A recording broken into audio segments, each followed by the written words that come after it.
Hello. Today we're going to look at the different options offered by the ONIXEDIT Server system for acquiring metadata in different forms.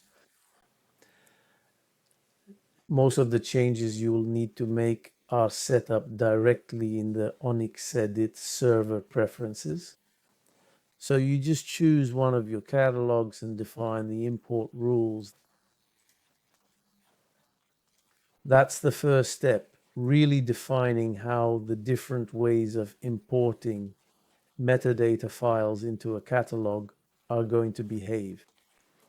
So the first steps obviously are to define whether it's allowed or not, to add new titles.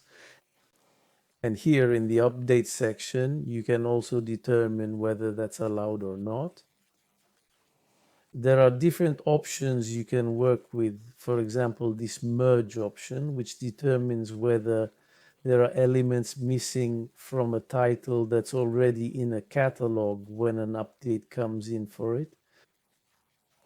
For example, if in the file being imported, you find new contributors that weren't already defined, then those contributors will be added if that option is enabled. If it isn't, then it will be completely replaced by the imported file. Then you can also determine which sections will be modified versus which ones will be protected. You also have exclusion rules. So exclusion rules let you define one or more rules that will exclude titles matching those criteria. So they simply won't be included. They'll be excluded. They won't be part of the catalog. Lastly, you can also define several import rules, several import rule profiles for the same catalog. Each profile can introduce significant differences in how the system behaves. For example, if we look at this P2 profile product supply update, we'll see that in these update and modification rules, well, no section is selected except the one at the very bottom, the product supply section. That makes it so the rest is protected. So any file that applies these import rules won't have any impact on the previous sections, and only this section here will be considered.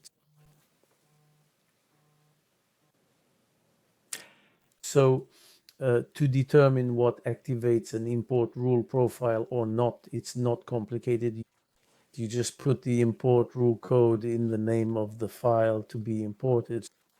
So either the file name itself contains that code somewhere, in this case, that P2, or if you're using the automated ingestion agent, then you can define the code directly at the directory level where the files will be dropped. So here we're talking about the automated ingestion agent with, for each catalog, from 1 to n entry points that are FTP locations, so directly accessible if that's allowed on your site. Or alternatively, you can configure automatic retrieval from external FTP sites and collect files made available by your business partners.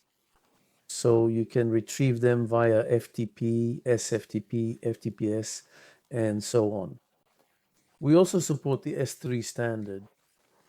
So at this level, it's very easy to define a wide variety of entry points. As you can see here, for one single ONIXEDIT 3 catalog, I've defined several subdirectories, each with a very specific role. For example, I could use this one to import not an ONIX file, but actually a flat file like Excel or CSV. To do that, you have a very powerful tool that's specific to ONIXEDIT, which is the tool that lets you set up a mapping between columns in a file, a flat file, Excel, tab-delimited CSV, fixed length files, and ONIX fields as well. For example, as you can see in the background here, I have my Excel file, And the first column is the record reference, the second is the EAN, and you just set it up. It's position based. So you just define that for the first column, you'll have the record reference element, and for the second, you'll have the EAN. There's also a drop-down menu that shows us the most frequently used fields. There's also a search tool. You can also define for each element properties that can apply certain changes, transformations like extracting a string. So for example, here I can do a substring on the column being imported, so I only pull specific characters. I can create mapping tables between the values being imported and the ONIX standard. That's very useful for mapping to ONIX code lists.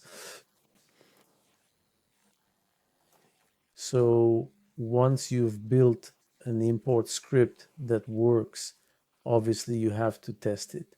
But once you have an import script that works, you can then go configure it at a specific location on a recurring basis.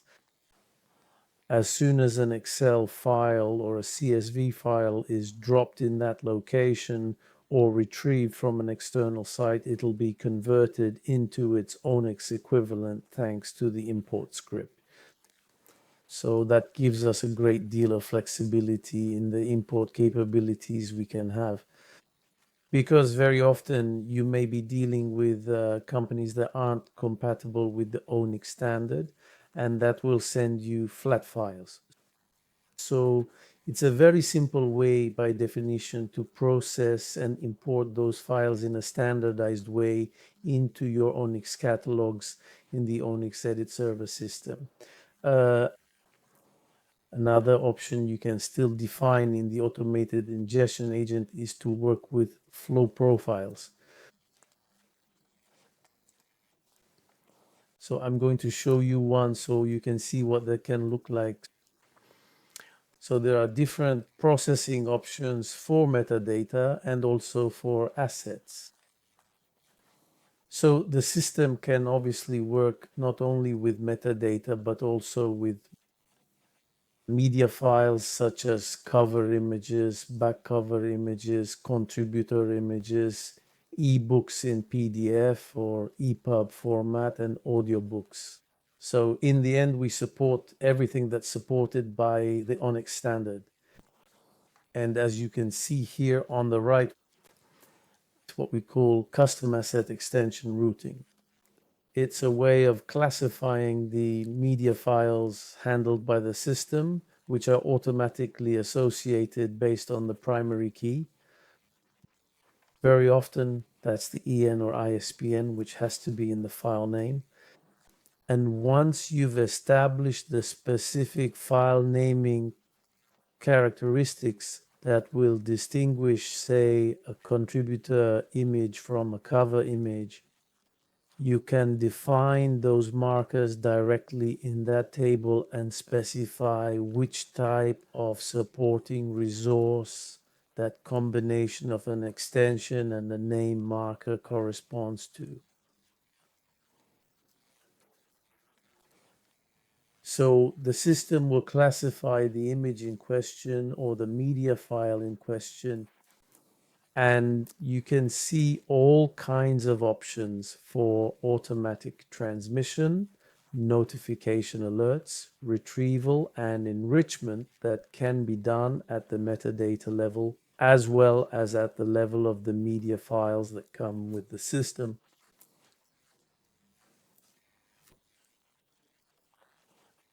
Once you've set all these criteria, the system is completely autonomous and will work as files are sent to the input folders, giving you an automated tool that can handle millions of ONIX products, metadata records, and books very, very efficiently and very simply. So you don't have to rack your brains trying to define very complex programs. You really work with the things you're already used to working with, namely ONIX files, Excel files, CSV files, image files, and the FTP standard. For those who want to go a little further, of course, you can always use our REST API, which opens the door to even more sophisticated options in terms of configuration and for retrieving very specific data. And you can get an idea of what that looks like from ONIXEDIT Cloud. So if we look, for example, at the permalink here, that's our REST API responding directly. And here I'm going to show it in JSON format, but I can also request the XML output with the other link here. And you can see that it's literally information coming straight from our database, MongoDB running in the background and served up by our REST API. So I invite you to get in touch with us if you have any questions or if you'd like a demo of ONIXEDIT Server. We'd be happy to show you all of this and talk with you about your specific needs. Thanks very much for watching this short video and see you next time.